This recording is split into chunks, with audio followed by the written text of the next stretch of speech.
Zephyr, everyone, and today is a sad, sad day. So today is the day Zephyr is no longer going to be with us. Now, there's different reasons for that, obviously.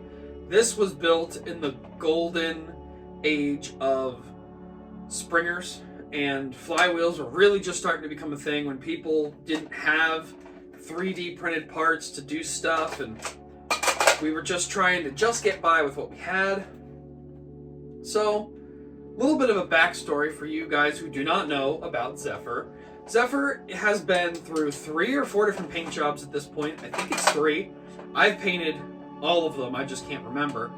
I don't remember if it was a blue or orange strife. I believe blue, just because I see the steel, gray, silver sling points instead of the white that came with the orange ones.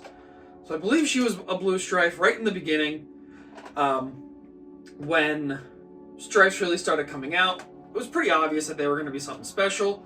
The first real flywheel blaster that had really good potential. People were throwing, this has 180 blade motors in it, so you can kind of see that process. This is a built-on motor cover, modeled after the original kind of looking motor cover. And then the teeth are filled in, which you can see has cracked over time on both sides. And there's paint chipping off everywhere.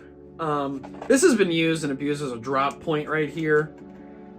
This isn't its normal battery door, but this is the one that obviously is painted for it. There's a custom plate in here to keep the wiring tight.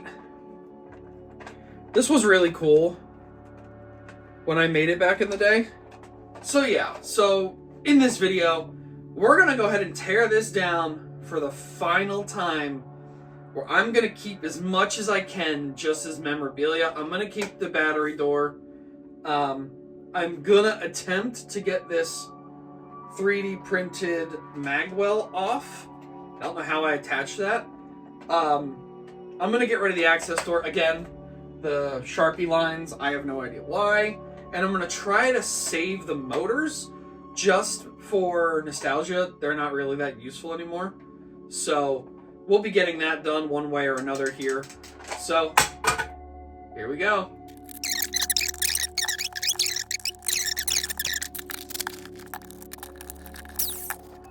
Got a magazine. We have a battery. No screws in our handle, but it revs really high. We have our chronograph. I'm gonna shoot off like 3 rounds, guys. I don't really want to shoot that many out of this thing. Otherwise, I won't want to take it apart. 96.7. I'm gonna full rev this time. 98.1. And 99.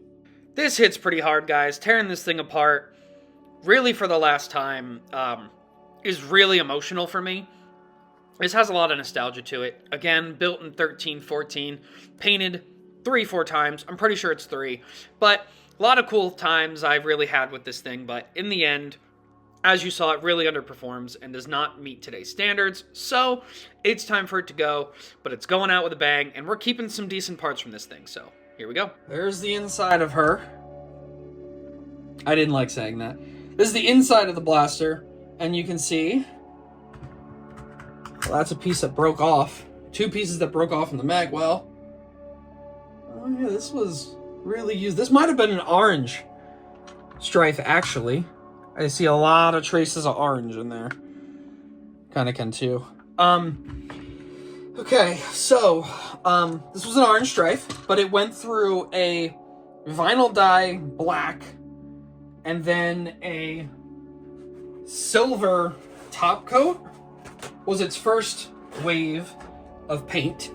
And then secondly, it went, I believe, blue.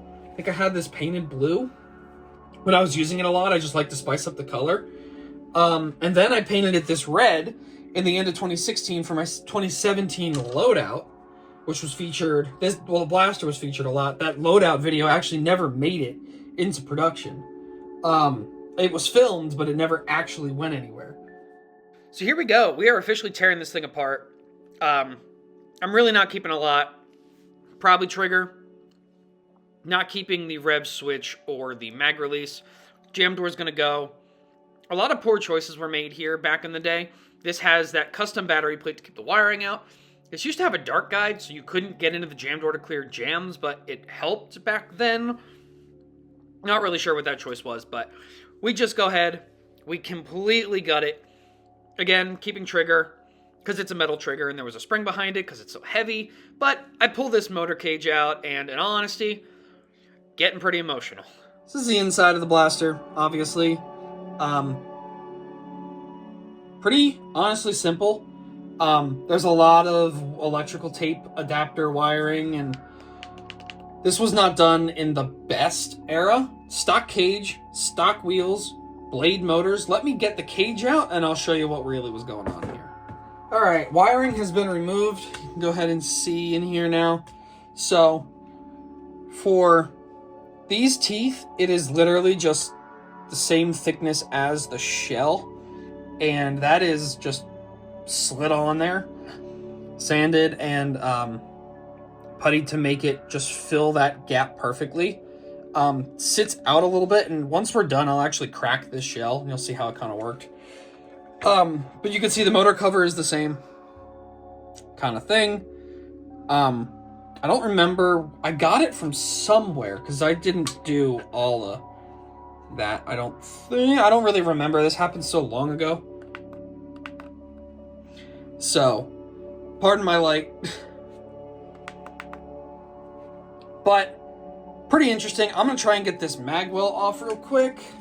So that was solvent welded and liquid epoxied on. I can tell just from looking at what it left on the shell. Yeah, I'm not going to be able to get this little nub off, but that's unfortunate because these are really nice mag wells.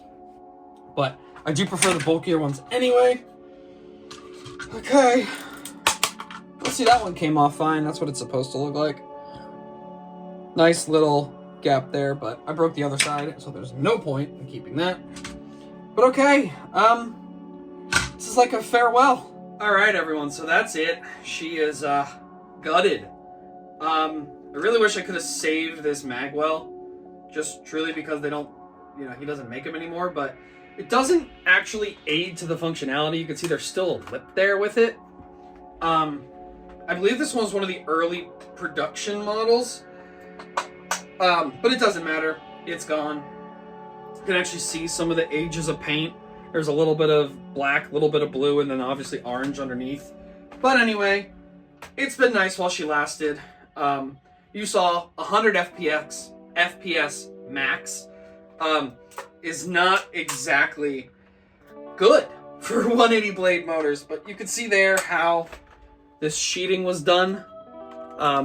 It's just, peeling at this point, but it was pretty cool to have like one of the first no teeth Stryfe that I could find. Even when I was playing on the field, this was like standing out pretty good because of that. But Zephyr's had a good run. She was made in 14-15 and made it to 2025, but really as a showpiece for the last 3 years.